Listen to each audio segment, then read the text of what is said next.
ময়না পালতো, ময়না তোতা পাখি যেটা কথা বলে পালতো।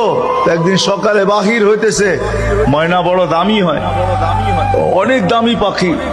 তো বাহির হইতেছে, তো ময়না জিজ্ঞাসা করতেছে মালিক কোথায় যাবে?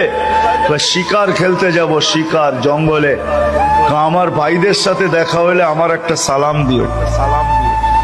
তো যখন জঙ্গলে ঢুকছে তো যে দেখতেছে কতগুলা ময়না ডালে বসা আছে, তো নিজের ময়নাটার সালামের কথা মনে উঠছে।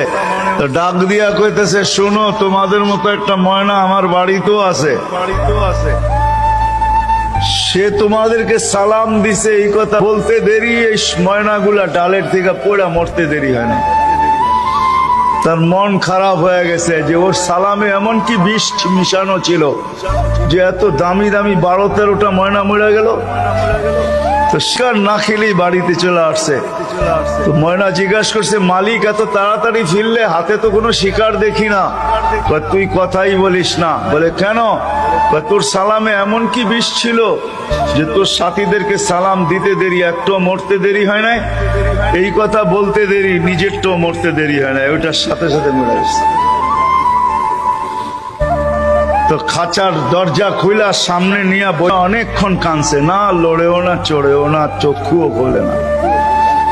আর কতক্ষণ কানবে? বাস ওইখানে তো ওইখানে লাইখা যে উঠা দাঁড়াইছে ময়না, বাস উইরা চালে বসা গেছে। তো বলছে, এটা কি করলি?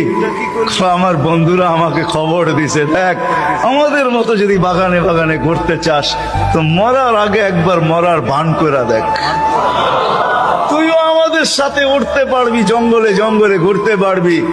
ওইটা মরা ছিল না, ও আমাকে চিঠি দিছে, চিঠি বার্তা দিছে।